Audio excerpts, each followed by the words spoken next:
Ayan, Lapu-Lapu Avenue, corner Pampano Street. Ito pong Pampano Street, simula Lapu-Lapu Avenue hanggang C4.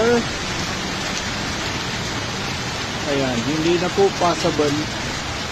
Mataas na po ang tubig dito. Ayan, wala na pong dumadaang mga sasakyan sa ngayon. Mataas na po ang tubig. Ayan, kung manggagaling ka ng Lapu-Lapu Avenue, ayan. Passable pa po yung Lapu-Lapu Avenue, pero yung Pampano Street papuntang C4 hindi na po nadadaanan. Ayan, ingat po tayong lahat and God bless po sa inyong lahat.